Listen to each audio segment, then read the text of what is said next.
अभियान ये पूरा 1 माह का चलेगा। ये साल में 3 बार मनाया जाता है। 1 तारीख से चलेगा, 31 तक पूरा अक्टूबर में चलेगा। और जो हमारी आशा वर्कर है वो घर घर दस्तक देंगी 11 तारीख से, 11 से 31 वो घर घर दस्तक देंगी। सभी संचारी रोग नियंत्रण कैसे करना है उसके बारे में ये बताएंगे।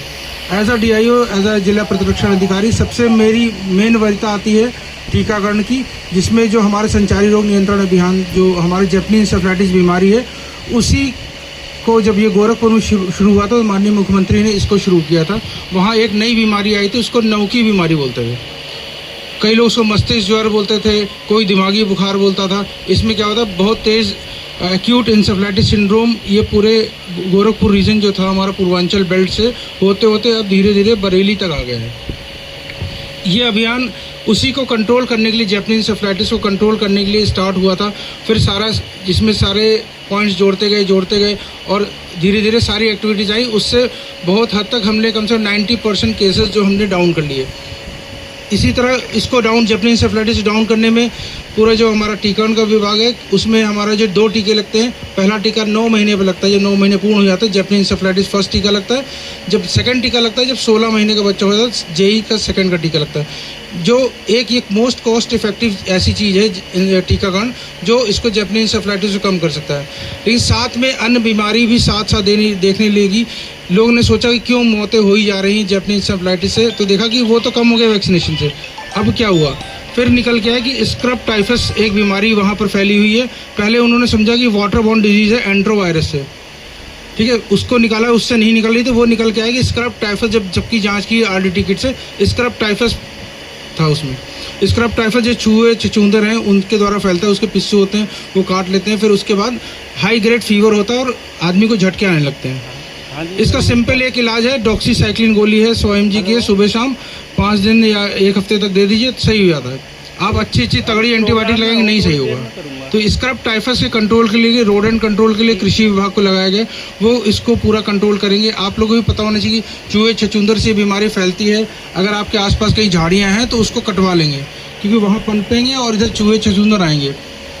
जैसे हमारा आप देख रहे बरेली क्षेत्र, इधर नैनीताल से जुड़ा हुआ है, तो फॉरेस्ट एरिया भी है, तो इसलिए उधर से हमारे जो वाइल्ड हमारा कॉन्फ्लिक्ट है एंड वाइल्ड एनिमल्स और इन सब में वो भी बढ़ता है, तो यहाँ की आने की होने की बीमारियाँ ज़्यादा हो जाती।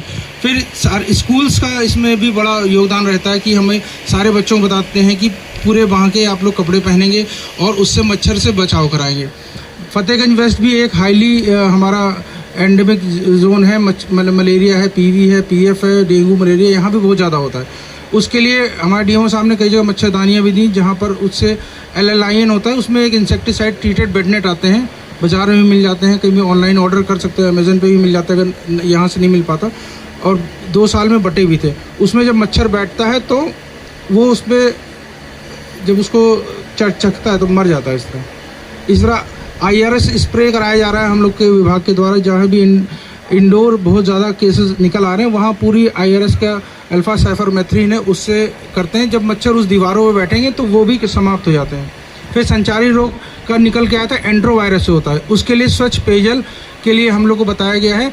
स्वच्छ पेयजल में क्या करना है, जो आपके छोटे वाले उतले हैंडपम्प है वो पानी आपको क्लियर सफ़ेद देंगे, लेकिन उसमें एंट्रोवायरस होता है, तो उसमें रेड रंग का क्रॉस का निशान लगा देना है। उनको नहीं पिला, उससे आप धुलाई कर सकते हैं, घर की बर्तन धो लीजिए, लेकिन पीने के लिए इंडिया मार्क 2 हैंडपम्प का ही आपको यूज़ करना है।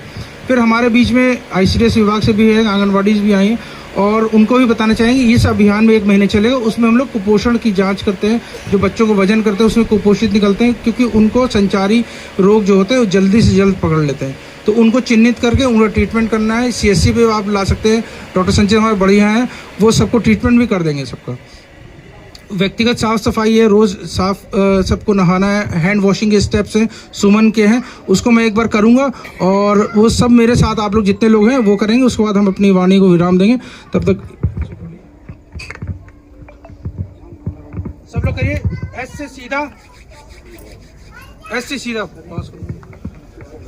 U से उल्टा, M से मुट्ठी बना लिए, A से अंगूठा,